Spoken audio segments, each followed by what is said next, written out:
하나님 말씀 민수기 1장입니다. 민수기 1장 47절로 54절 말씀을 봉독해 올리겠습니다. 오직 내 이는 그 조상의 직파대로 그 계수에 들지 아니하였으니 이는 여호와께서 모세에게 일러 가라사대 내 직파만은 너는 계수치 말며 그들을 이스라엘 자손 계수 중에 넣지 말고 그들로 증거막과 그 모든 기구와 그 모든 부속품을 관리하게 하라. 그들은 그 장막과 그 모든 기구를 운반하며 거기서 봉사하며 장막 사면에 진을 질지며 장막을 운반할 때에는 레인이 그것을 걷고 장막을 세울 때에는 레인이 그것을 세울 것이요 외인이 가까이 오면 죽일지며 이스라엘 자손은 막을 치되 그 군대대로 각각 그 진과 기 곁에 칠 것이나 레인은 증거막 사면에 진을 쳐서 이스라엘 자손의 중에게 진노가 임하지 않게 할 것이라. 레인은 증거막에 대한 책임을 지킬지니라 하셨음이니라. 이스라엘 자손이 그대로 행하되 여호와께서 모세에게 명하신 대로 행하였더라. 아멘.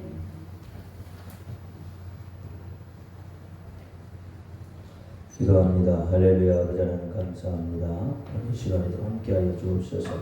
종이 많이 부족하고 연약하고 입술이 우분합니다. 그럴지라도 오늘 종의 입술에 진리의 말씀, 생명의 말씀을 주옵소서. 종의 입술을 선포하는 모든 말씀이 저들에게는 온전한 하나님의 말씀으로 들려지게 하옵소서. 사람의 말, 종의 말로 받지 않게 하옵소서. 오늘도 깨달은 은혜 주실 줄 믿사오며 우리 예수 그리스도 이름으로 감사하며 기도합니다. 아멘. 오직 예수님밖에 없습니다. 우리를 구원하실 분도 예수님 한 번밖에 없습니다. 주 예수님의 평강이 여러분에게 영원토록 함께 하실지어다. 아멘. 베드로의 신앙 고백합니다. 예수님 당신은 그리스도시요 살아계신 하나님의 아들이십니다. 예수님 당신은 나의 구세주 나의 전부이십니다. 아멘. 오늘 제목이 뭐죠?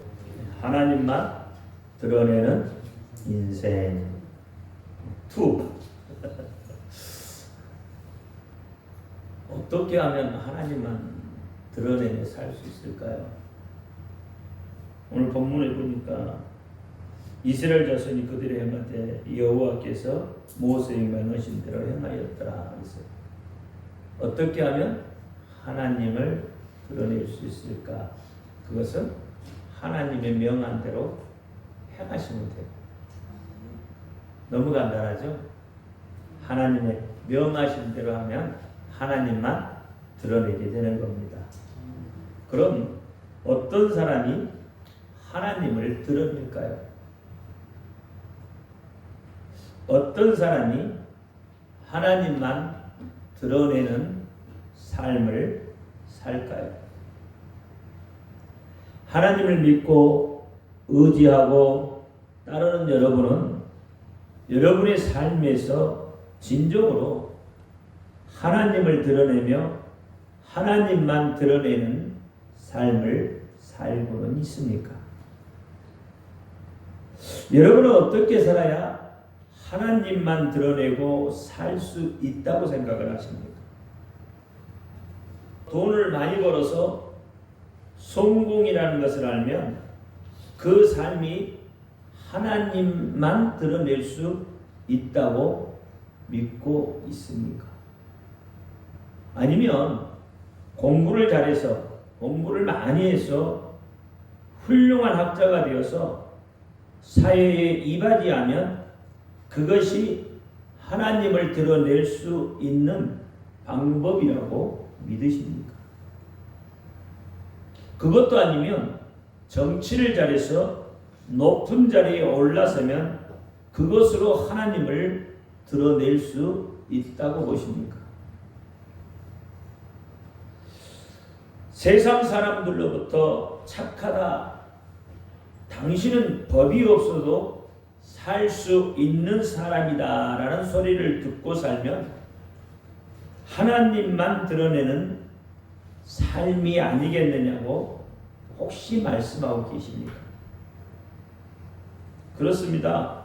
어떻게 보면 지금까지 제가 말씀드리는 모든 것이 다 맞는 소리일 수 있습니다.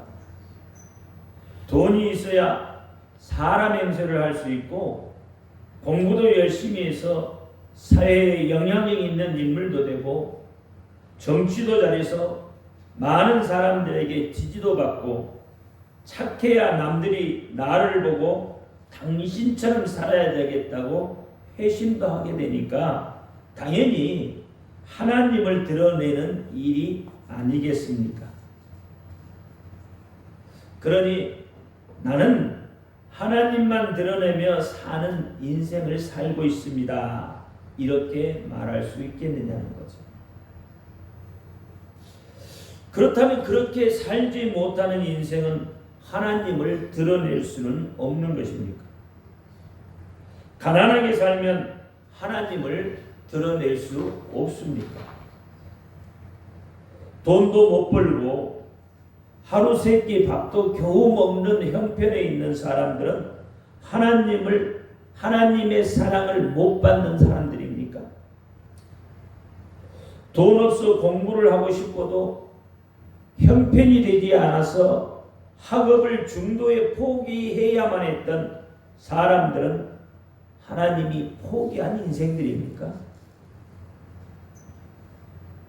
정치를 잘 모르는 민초들은 하나님을 드러낼 수는 없습니까? 그렇지 않습니다. 하나님은요, 모두에게 공평하신 하나님이십니다. 에레미야 9장 24절에 보니까 자랑하는 자는 이것으로 자랑할지니 곧 명철하여 나를 아는 것과 나 여호와는 인내와 공평과 정직을 땅에 행하는 자인 줄 깨닫는 것이라. 나는 이 일을 기뻐하노라. 여호와의 말이니라. 이사야 5장 16절에도 오직 만군의 여호와는 공평함으로 높음을 받으시며 거룩하신 하나님은 의로우시며 거룩하다함을 받으시리라. 오히려 하나님은 가난하고 헐벗은 자를 긍휼히 여기신다고 말씀을 하셨어요. 그래서 고아와 가부를 돌보라고까지 말씀을 하십니다. 신명기 10장 18절에 고아와 가부를 위하여 신원하시며 나그네를 사랑하사 그에게 식물과 의복을 주시나니 하고 말씀합니다. 신명기 14장 29절에도 너희 중에 분깃이나 기업이 없는 내인과 내 성중에 어구하는 객과 및 고아와 과부들로 와서 먹어 배부르게 하라. 그리하면 내 하나님 여호와께서 너의 손으로 하는 범사에 내게 축복을 주시리라. 이렇게. 그리고 하나님은 회개하고 돌아오는 심령, 상한 심령, 통에 자복하는 심령을 기뻐하신다고 시편 51편 16절에서 17절에 말씀하고 계세요. 주는 제사를 즐겨 아니하시나니 그렇지 않으면 내가 드렸을 것이라. 주는 번제를 기뻐하지 아니하시나니 하나님이 구하시는 제사는 상한 심령이라. 하나님이 상하고 통회하는 마음을 주셔서 멸시치 아니하시리라 했습니다. 그렇다면 부하지 않아도 성공하지 못해도 남들보다 못나서도 하나님만 드러내는 삶을 살 수 있다는 것입니다. 우리가 믿음도 신앙도 전부 세상의 관점에서 바라보기 때문에 주눅들고 못나 보이고 실패자같이 보일 뿐인 것입니다. 하나님 편에서는 공평하다는 말입니다. 그렇다면 하나님만 드러내는 인생은 어떤 인생이냐 이 말이에요. 바로 하나님께 용서받는 인생입니다. 용서받는 인생이 하나님만 드러내며 살게 되어져 있습니다. 그러니까 용서받은 만큼 하나님을 드러내게 되는 거예요. 더 많이 용서받은 사람이 하나님만 드러내는 삶을 살게 되는 거예요. 그래서 하나님만 드러내는 인생은 세상 방법으로는 안 되는 것입니다. 왜냐하면 세상적으로 성공한 사람들은 그 성공의 요체가, 그 실체가 사라지면 돌아서게 되기 때문입니다. 그러면 하나님을 원망하게 되고 하나님을 떠나게 되는 거예요.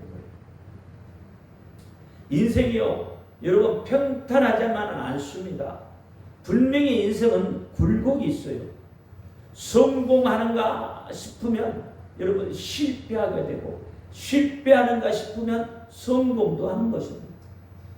그러면 이렇게 굴곡진 인생 가운데 하나님만 드러내려면 그 성공 갖고는, 그 인생 갖고는 하나님을 드러낼 수 없는 것이다. 성공했다가 실패하면 하나님을 원망하고 저주하잖아요. 성공했을 때는 괜찮아요. 그런데 성공을 하게 된 그 실체가 사라져버리면 남는 것은 뭐가 남느냐고요? 원망과 불평만 남다.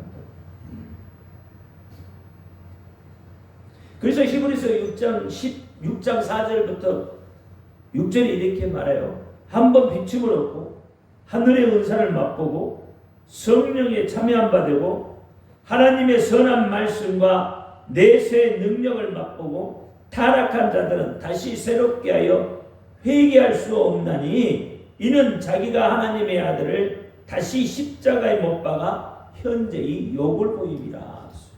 왜 이렇게 됩니까? 왜요? 자기의 기준에 벗어나면 이렇게 되는 겁니다. 하나님의 기준에 벗어나 버렸다 이 말이에요. 자기가 기준이 되어버리니까 하나님의 기준은 온데간데 없이 자기 중심이 되어버려요. 은사를 아무리 많이 받아도, 은혜를 아무리 받아도 자기가 중심이 되어버리면 하나님의 은혜를 망각하게 되는 거예요. 하나님의 사랑을 잊어버리게 되는 거예요. 그래서 하나님을 원망하고 하나님의 아들을 십자가에 다시 못 받는 일을 하게 된다 이 말입니다. 이게 세상 방법이에요. 이게 세상 사람들이 하는 일이에요. 그런데 이게 믿음의 세계에서도 그렇다 이 말입니다. 하물며 세상은 어떻겠습니까? 그래서 기독교는 제사하는 신앙이 아니라 용서받는 신앙이고, 종교가 아니라 사랑이고 생명입니다. 하나님의 용서가 없다면 단 한순간도 우리는 살 수 있는 존재가 아닙니다. 우리는 하나님의 은혜로 살아가는 거예요. 로마서 5장 20절에 율법이 가입한 것은 범죄를 더하게 하려 함이라. 그러나 죄가 더한 곳에 은혜가 넘쳤나니 이랬어요. 여러분 많이 당감받은 자가 더 은혜를 많이 받겠죠. 그래서 용서받는 자가 하나님만 드러내며 살게 되는 것입니다. 다시 말씀드리면 은혜 받은 자가 하나님만 드러내며 살겠다고 결심하는 거예요. 용서는 하나님의 특별한 은혜입니다. 하나님의 특별한 사랑이에요. 단 한 번의 용서가 영원히 계속된다는 것, 이것이 얼마나 큰 은혜고 사랑이냐 이 말입니다. 이 사랑으로 우리가 살 수 있고 살아가는 겁니다. 이것을 우리가 믿지 못할까 봐 하나님은 우리에게 새 언약을 주셨습니다. 무슨 언약이죠? 예수 이름이라는 언약을 주셨습니다. 너희가 힘들고 어려울 때 예수의 이름으로 나를 찾고 부르라. 그러면 내가 응답하겠다. 너희가 간절히 바라는 것이 있다면 내 이름으로, 예수의 이름, 그 이름으로 간절히 부르짖으라. 그리하면 내가 여기에 있다 할 것이라고 말씀하셨습니다. 이사야 58장 9절에 내가 부를 때에 나 여호와가 응답하겠고 내가 부르짖을 때에는 말하기를 내가 여기에 있다 하리라 그랬어요. 여러분 하나님을 어느 때 불러요? 꼭 내가 필요할 때만 부르나요? 아니에요. 하나님은요 내가 수시로 불러야 돼요. 여러분 하나님 사랑하시죠? 얼마만큼 사랑하시나요?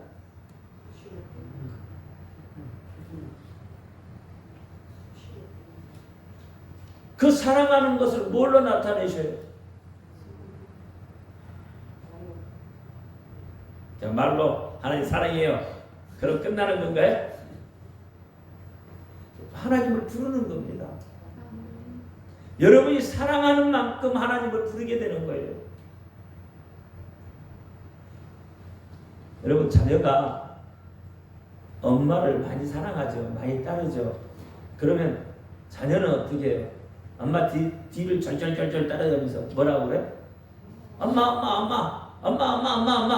하루만 몇 번씩 부르죠.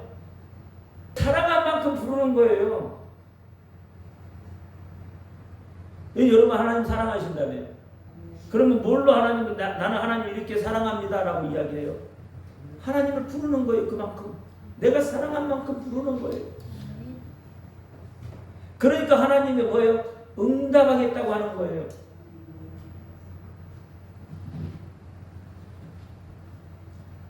여러분 필요한 게 있으면요 하나님을 부르짖어요. 목소리 높이 부르짖어요. 간절히 부르짖어요. 그러면 하나님이 어떻게 하신다고 했어요? 내가 여기에 있다 한다. 왜 여기에 아니 왜 응답하겠다는 말이 나오지 않고 여기에 있다고 하냔 말이에요. 왜 그렇겠습니까? 여러분이 너무 간절히 부르짖으면요 여러분 눈이 멀어요. 입에 목이 터져요. 여러분 힘들어서요 쓰러져요. 그쵸?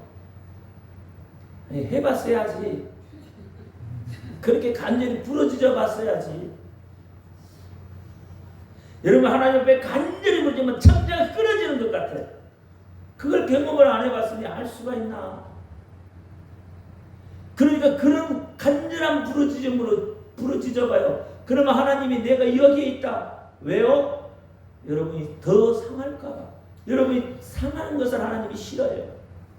여러분이 다치는 걸 싫어해요. 여러분이 아파하는 걸 싫어한단 말이에요. 자녀가 아파하는 걸 좋아하는 부모 없어요. 자녀가 아파하는 부모 한 사람도 없습니다.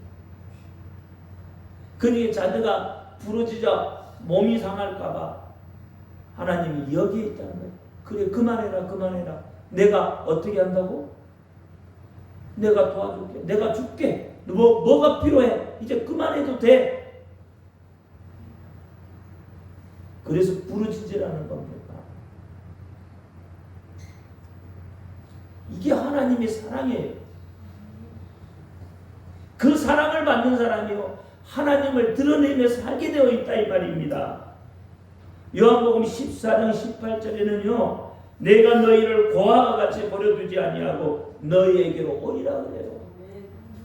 너희를 고아와 같이 버려두지 않아요. 14장 14절에도 내 이름으로 무엇이 있는지 내가 구하면 내가 시행하리라. 16장 33절에도 이것을 너희에게 이루면 너희로 내 안에서 평안을 누리게 하려 함이라. 세상에서 너희가 환난을 당하나 담대하라. 내가 세상을 이겼노라. 고통 많은 세상에서 평안을 누리고 환난을 당해도 담대할 수 있는 것은 세상을 이기신 예수께서 예수 그 이름을 우리에게 주셨기 때문에 그렇습니다. 그래서 이 예수의 이름은 우리에게 새 언약이 되는 거예요.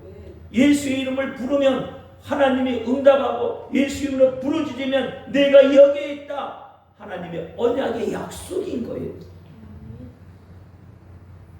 요한복음 17장 12절에 내가 저희와 함께 있을 때 내게 주신 아버지의 이름으로 저희를 보존하와 지켰나이다. 그 중에 하나도 멸망치 않고 오직 멸망의 자식뿐이오니 이는 성경을 응하게 하려 하십니다. 마지막 이 시대에 하나님은 예수의 이름으로 우리를 지키신다고 했어요. 우리를 보존한다고 했어요. 그리고 성경을 응하게 하려 하셨다. 성경을 응하게 하려 하셨다는 것은 우리에게 변하지 않는 언약을 주셨다는 뜻인 거예요. 언약이에요. 언약. 하나님의 약속이에요. 그러니까 구약에서 말씀하셨던 그 언약을 오늘 우리에게 동일하게 약속하셨다는 거예요. 그래서 성경을 응하게 하려 하셨다라고 말씀하셨습니다. 이게 성경의 말씀은 하나도 틀리는 게 없어요. 1.1핵도 틀려지지 않아요. 하나님의 언약은 변하지 않기 때문에 그렇습니다. 아무리 세월이 흘러도 변하지 않는단 말이에요. 변하는 것은 우리입니다. 우리가 변하는 거예요. 우리가 어떻게 변합니까? 환경에 따라 수시로 변하는 것이 인생이에요. 어렵다고 변하고, 힘들다고 변하고, 고통스럽다고 변하고, 돈이 없다고 변하고, 아프다고 변하고, 누구 때문에 변하고, 누가 싫어서 변하고, 좋아서 변하고, 팔색조가 따로 없어요. 팔색조가요, 아무리 변신을 잘한다고 하지만 우리 인생만큼이야 하겠습니까? 그럼에도 하나님은 우리를 사랑하시는 그 사랑은 변하지 않습니다. 한 번 하신 말씀은 영원히 변개하지 않습니다. 하나님이 신실하신 분이세요. 민수기 23장 19절에 하나님이 인생이 아니시니 시건치 않으시고 인자가 아니시니 후회가 없으시다. 어찌 그 말씀하신 바를 행치 않으시며 하신 말씀을 실행치 않으게 하였소. 계시록 22장 6절에도 또 그가 내게 말하기를 이 말은 신실하고 참된지라 주 곧 선지자들의 영의 하나님이 그의 종들에게 결코 속히 될 일을 보이시려고 그의 천사들을 보내셨다 했어. 신실하신 하나님의 말씀을 온전히 믿는 자들이 하나님만 드러내며 사는 인생이 되는 겁니다. 그러므로 우리는 하나님이 어떤 분이신지 바로 알아야 합니다. 하나님만 드러내는 삶을 살 수 있게 되는 거예요. 그럼 오늘 본문에서 이스라엘 백성들이 만났던 하나님은 과연 어떤 분이셨을까? 이스라엘 백성들이 만난 하나님과 오늘 내가 만나는 하나님은 다른 것입니까? 이스라엘 백성들이 만난 하나님이 오늘 나에게도 똑같이 역사하신 하나님이십니다. 오늘 본문을 통해서 살펴보도록 합니다. 그 첫 번째가 뭐라고 했죠? 민수기에서 만났던 하나님은 우리에게 약속을 주시는 하나님, 우리에게 언약을 주시는 하나님이라고 했습니다. 민수기 1장 1절에 보면 이스라엘 자손이 애굽 땅에서 나온 후라고 시작을 해요. 이 말씀은 하나님의 언약, 곧 가나안 본향에 대한 간절한 소망을 갖게 합니다. 성경은 상징적으로 애굽을 뭘로 표현한다고 했어요? 세상 또는 하나님을 떠난 집단이라고 했어요. 그러니까 이스라엘이 바로 그곳 애굽에서 나와서 가나안으로 행진해 간다는 것은 곧 죄악된 세상으로부터 하나님 나라로 그 삶의 본거지로 이동해 간다는 의미를 갖는 거예요. 민수기의 본래의 뜻은 뭐라고 했어요? 수를 세마다. 그 이름의 뜻대로 하나님께서 애굽에서 나온 당신의 백성이 광야에서 40년을 사는 동안에 2차례 인구조사를 했습니다. 시내산을 떠나 광야 생활로 들어서기 전에 한 번 인구조사를 했고요. 약속의 땅 가나안으로 들어가기 전에 한 번, 그렇게 2번 백성들의 숫자를 헤아리셨습니다. 민수기 1장 46절에 보니까 계수함을 입은 자의 총계가 60만 3,050명이었다. 민수기 26장 51절에 이스라엘 자손의 계수함을 입은 자가 60만 1,730명이었더라 이렇게 해요. 그런데 이렇게 인구 조사를 하신 목적을 우리가 알아야 하나님을 알 수 있는 거죠. 하나님께서 이스라엘 민족의 숫자를 모르셔서 인구 조사를 하셨겠느냐 말이에요. 하나님께서는 전 인류의 머리카락 숫자까지도 헤아려 알고 계신 분이세요. 그런데 그깟 한 200만, 300만 정도 남짓한 그 이스라엘 백성들의 숫자를 모르실 리 있겠느냐 말이에요. 그럼 왜 이스라엘로 스스로 인구조사를 하게 하신 것일까? 첫 번째는 내가 가나안에 들어갈 때까지 너희를 보존하여 주겠다는 하나님의 약속의 상징이 있었어요.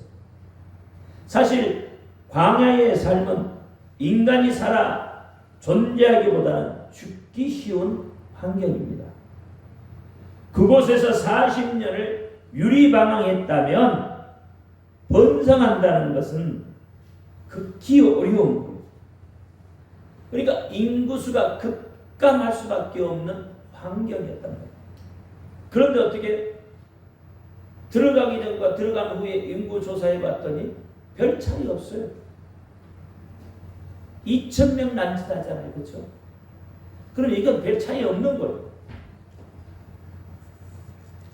하나님을 향한 극심한 불순종과 원망과 거역함이 애굽에서 나온 어른들을 가나안에 들어가지 못하게 하는 저주를 받아 죽겠어요.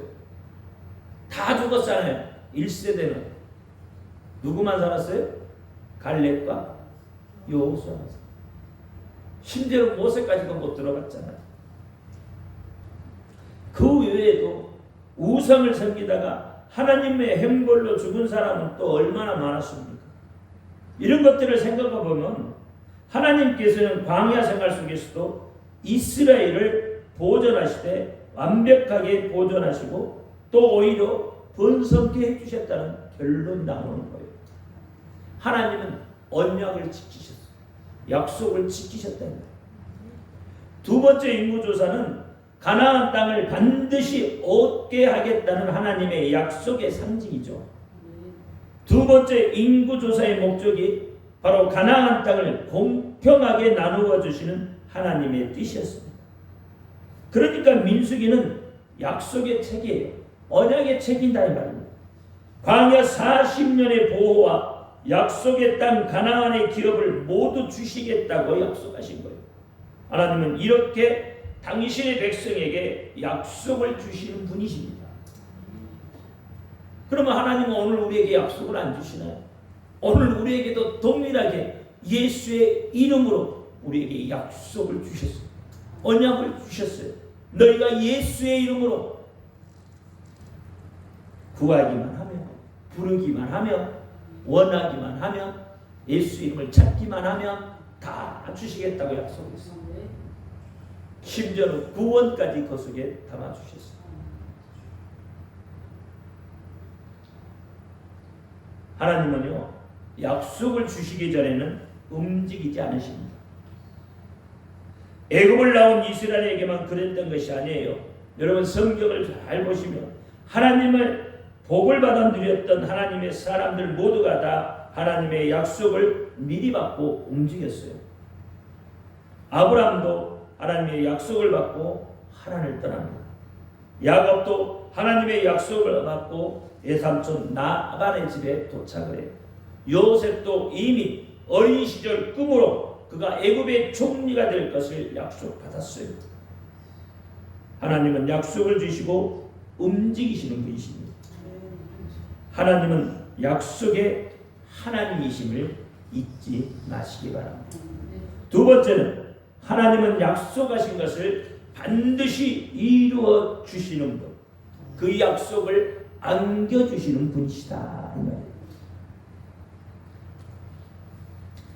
하나님은 보호해 주시겠다는 약속을 40년 동안 그대로 지켜주셨습니다. 광야에서 매일 만나러 먹여주셨고, 고기가 먹고 싶을 때 메추라기를 몰아 주셨고, 물이 없을 때 반석을 갈라서 물을 마시게 해주셨어요. 전쟁이 났을 때는 하늘의 태양을 멈춰서라도 승리하게 하셨고, 입고 있는 옷과 신고 있는 신은 40년 동안 헤어지지 않게 했어요. 이처럼 하나님은 약속하신 것을 반드시 지키시는 분이십니다. 젖과 꿀이 흐르는 땅을 약속하시더니 그대로 얻게 하셨습니다. 그것도 모든 이스라엘이 공평하게 모두가 적절한 땅을 얻게 그렇게 복을 주셨습니다. 그러므로 이 땅을 살아가는 동안 우리가 붙들고 살아야 하는 것은 하나님의 언약입니다. 하나님의 약속입니다. 사람을 믿지 마십시오. 하나님의 약속을 믿으십시오. 물질을 의지하지 마세요. 하나님의 말씀을 의지하세요. 경험이나 지식을 의지하지 마세요. 하나님의 사랑만이 나를 지킬 수 있습니다. 어떤 사람은 복권 한 장을 사서 손에 쥐고 일주일 동안 삽니다. 삶이 너무 고달프지만, 그리고 거의 당첨이 안 될 것을 알고 있지만, 그래도 혹시 내게 행운이 올지 모른다는 기대와 희망이 한 주를 버티게 한다고 했어요. 근데 어떤 사람은요, 복권을 사놓고 당첨이 될까봐 걱정이 돼서 한 주 동안 불안해서 못 살았대요. 그래서 그 다음부터는 복권 안 산대. 당첨될까봐 불안해서. 어떤 사람은 당첨될까 좋아서 사는데, 어떤 사람은 당첨될까 불안해서 못 산대. 이렇게 전혀 가능성이 없는 약속에도 인간은 살아가는 힘을 얻는 존재입니다. 하물며 반드시 이루어지시는 하나님의 약속을 붙들고 산다면 이기지 못할 것이 무엇이 있겠습니까? 견디지 못할 것이 어디에 있겠습니까? 사단은요, 여러 가지 형편을 통해서 하나님의 약속대로 이루어지지 않을 것처럼 우리를 속여서 결국 우리로 하여금 하나님의 약속을 믿지 못하고 형편을 보고 두려워하고 실망하게 합니다. 우리 마음이 말씀을 떠나서 어두운 가운데로 형편과 생각 속으로 두려움 속으로 빠져들도록 만든다는 것입니다. 여러분, 흔들리지 말아야 합니다. 하나님께서 약속하셨다면 반드시 됩니다. 때론 시간이 필요할 때도 있지만 기다리게 하시는 것은 더 온전한 것을 주시기 위한 하나님의 일하심의 시간이라는 것을 잊지 말고 믿음으로 기다리면 좋은 것을 얻게 됩니다. 이스라엘이 하나님의 약속 안에 있었던 것처럼 우리가 하나님의 약속을 붙들고 산다면 우리는 이미 하나님의 이루어진 약속 안에 있는 사람들. 그럴 때 우리의 삶은 하나님의 나침반에 따라 인도되는 것입니다. 마지막으로 세 번째는 우리에게 약속하시고 이루어 주시는 하나님을 드러내는 삶을 살아야 합니다. 오늘 민수기 36장 13절에서 민수기는 우리에게 이렇게 공박합니다. 이는 여리고 맞은편 요단가 모압 평지에서 여호와께서 모세로 이스라엘 자손에게 명하신 명령과 규례라. 이 말씀에서 우리가 주목해야 할 구절은 여호와께서 모세로라는 구절입니다. 민수기가 어떻게 기록되었는가를 증언하는 말씀이죠. 여러분, 민수기는 모세가 기록했습니다. 그런데 분명 광야 40년의 세월 동안 이스라엘을 이끌었던 지도자가 누구죠? 모세입니다. 그러나 모세는 철저하게 감추어집니다. 여호와께서 모세를 통하여 하신 일이 광야 40년이요 여호와께서 모세를 통하여 기록한 것이 민수기라는 것입니다. 그 하신 일의 주체가 여호와 하나님이시라고 고백하고 있는 거예요. 하나님께서 명하셔서 모세가 했다고 고백하지 않습니다. 하나님께서 음성을 들려주셔서 모세가 기록했다고 말하지 않습니다. 모세는 하나님의 일하심에 붙들렸던 도구에 불과하다고 고백을 합니다. 모세는 아무것도 아니고 하나님만 드러나는 순간입니다. 우리는 그 사실을 잊지 말아야 합니다. 하나님 앞에 끝까지 겸손해야 하는 것을 잊지 마시기 바랍니다. 그리고 하나님만 드러내야 합니다. 하나님께 더 많은 시간을 헌신할수록 우리는 더욱 겸손해야 합니다. 나는 하나님의 일하심에 감추고 오직 그분이 하시는 것을 드러내야 합니다. 더 큰 일을 성취할수록 나는 낮춰져야 합니다. 아니, 낮추는 것이 아니라 아예 내가 없어져야 하는 거예요. 그 안에 내가 감추어져 있기 때문에 그렇습니다. 여러분, 구약에서 하나님께서 당신의 이름을 우리에게 보여주셨죠. 그것이 뭐죠? 여호와죠.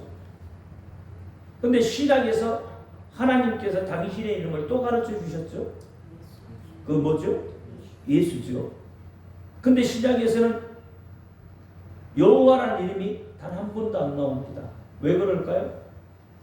예수 이름 안에 여호와의 이름이 감추어져 있기 때문에. 신앙은 두 가지 색깔입니다. 하나님을 통해 나를 드러내는 색깔과 나를 통해서 하나님만 드러내는 색깔입니다. 전자는 점점 나를 잃어버리고 바래지는 색이지만 후자는 점점 시간이 갈수록 색이 선명하고 진해지는 꽃처럼 만개하는 색깔입니다. 따라서 나의 하나님을 드러내기 위해서는, 나의 나됨을 드러내기 위해서는 하나님을 드러내야 합니다. 왜 우리는 감추어져야 하는지 아십니까? 하나님께서 다 하셨기 때문에 그렇습니다. 약속을 하신 것도 하나님이십니다. 우리가 약속해 달라고 해서 약속을 주신 것이 아니죠. 우리를 사랑하기에 약속의 대상일 수도 없는 우리에게 약속을 주신 거예요. 그리고 우리가 그 약속을 수없이 어겨도 하나님은 신실함으로 그 약속을 지켜 우리에게 안겨주십니다. 약속을 하신 분도 그 약속을 지켜 이루시는 분도 하나님이십니다. 내가 자랑할 것이 무엇이 있겠습니까? 평생의 삶 속에 소망의 약속을 주시고 그 약속을 지켜서 복이 되게 하시는 하나님이십니다. 그 하나님 안에 나를 철저히 감추고 오직 하나님만 드러나는 참된 영광의 삶을 살기를 예수의 이름으로 축원합니다. 기도합니다. 할렐루야. 아버지 하나님 감사합니다. 우리가 이 세상을 살면서 내가 드러나기를 원하고 세상은 자기를 드러내라고 합니다. 그러나 하나님은 하나님을 드러내라고 말씀을 합니다. 하나님만 드러내는 인생은 우리에게 약속을 주시는 분이 누구인지 알아야 하고 하나님을 약속을 하신 것을 반드시 이루신다는 것을 알아야 하며 그러므로 하나님만 드러내는 인생을 살아가는 우리가 되게 하여 주옵소서.